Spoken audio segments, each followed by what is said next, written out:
Assalamualaikum warahmatullahi wabarakatuh. Hari ini kita akan belajar pelajaran bahasa Indonesia dengan materi daftar riwayat hidup.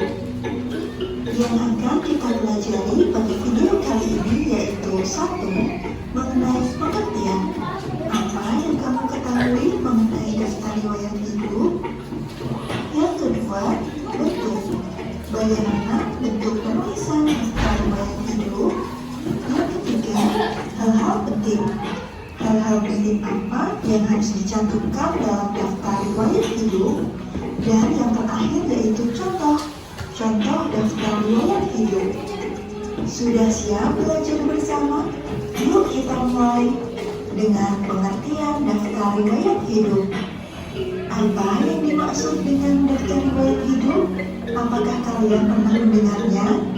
Daftar riwayat hidup juga sering disebut dengan CV atau kurikulum vitae. Mari kita bahas mengenai pengertian daftar riwayat hidup. Daftar riwayat hidup adalah data yang berisi informasi tentang diri seseorang. Karena setiap orang memiliki riwayat hidup masing-masing, jadi daftar riwayat hidupmu pasti berbeda dengan riwayat adikmu, kakakmu, bahkan orang tuamu. Daftar riwayat hidup ini digunakan untuk keperluan mendaftarkan diri. Misalnya, mendaftarkan diri mengikuti lomba kesenian, menjadi anggota sebuah tim, pengurus suatu kegiatan, atau untuk melamar pekerjaan. Selanjutnya, kita akan membahas mengenai bentuk daftar riwayat hidup. Daftar riwayat hidup memiliki dua buah bentuk.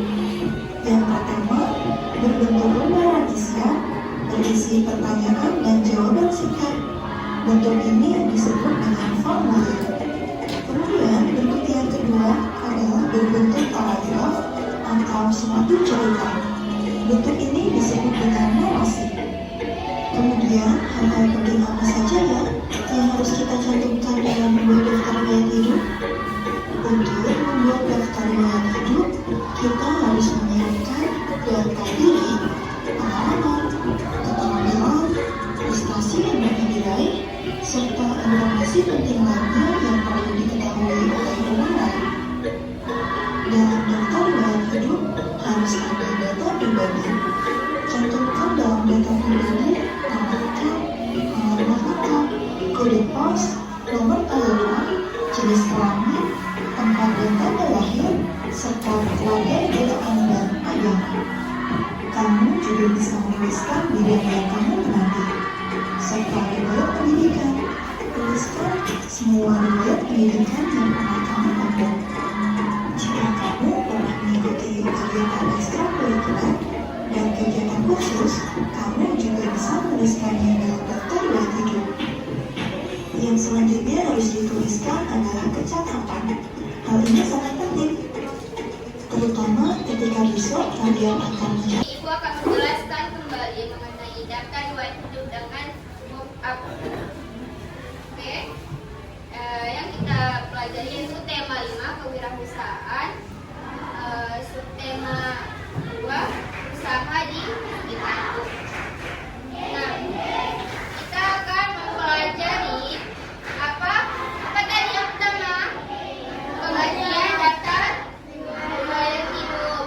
Nah, yang kedua kita mempelajari penggunaan daftar riwayat hidup. Nah, yang ketiga kita mempelajari bagian daftar riwayat hidup. Yang keempat bentuk dan contoh daftar riwayat hidup. Oke. Nah, kita akan mempelajari yang pertama itu pengertian daftar riwayat hidup. Nah, tadi kan sudah ada video. Apa tadi daftar riwayat hidup? Daftar riwayat hidup adalah atau disebut bagian atau kurikulum yang berisi kehidupan sosial dan pribadi. Nah, daftar riwayat hidup adalah data yang berisi informasi tentang diri seseorang, yaitu data yang berisi tentang diri seseorang. Nah,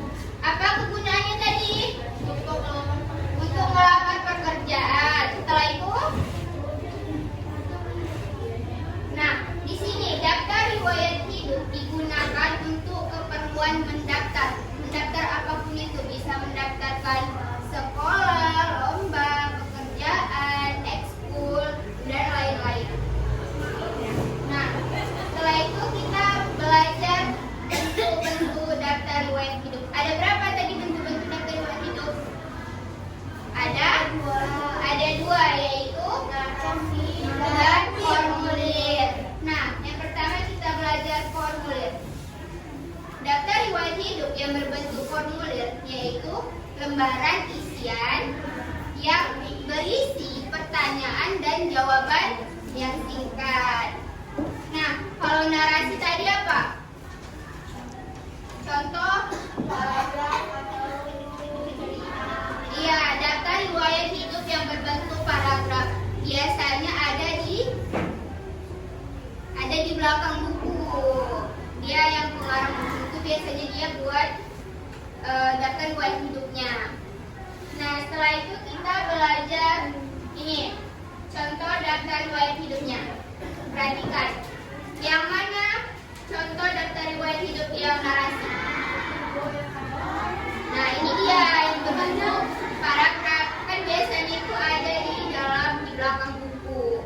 Nah, ini biasanya pengarang buku itu menulis daftar riwayat hidupnya. Ini daftar riwayat hidup yang berbentuk formulir. Nah, biasanya untuk apa ini daftar apa? Daftar sekolah, daftar pekerjaan, lagi ekskul, lomba, dan lain-lain. Nah, sekarang kita belajar bagian-bagian daftar riwayat hidup. Nah, di dalam daftar riwayat hidup itu biasanya ada yang pertama data pribadi. Nah, data pribadi itu apa aja? Nama lengkap, alamat, kode pos, nomor telepon, lahir, pada tinggal lahir, dan keluarga negaraan itu maksudnya apa? Kan ada di KTP. Kan ada di KTP kan, keluarga negaraan Indonesia dan agama. Nah, yang kedua itu kita harus memperhatikan yang pertama itu ya data diri, yang kedua itu ialah pendidikan. Nah, biasanya kan ada di bawahnya itu mengenai pendidikan.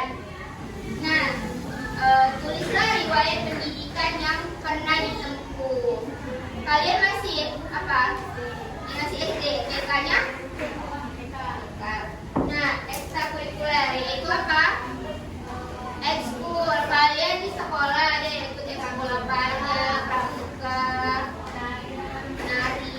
Nah, itu biasanya di formulir perlombaan atau ada di formulir beasiswa juga ada. Nah, yang keempat itu adalah pengalaman. Pengalaman itu ada yang tahu? Pengalaman apa saja yang sudah ditempuh selama bekerja atau bersekolah, ekskul. Nah, yang kelima ada keahlian tambahan. Keahlian tambahan itu ialah bisa diisi dengan keterampilan yang ada. Contohnya menguasai bahasa asing atau bahasa Inggris, bahasa Arab, dan keterampilan bermain komputer. Makanya kalian kalau misalnya ada bakat dalam bahasa Inggris di apa ya langsung. Jadi ya digali. Jadi nanti kalau misalnya mau daftar apapun itu, kalian kalau misalnya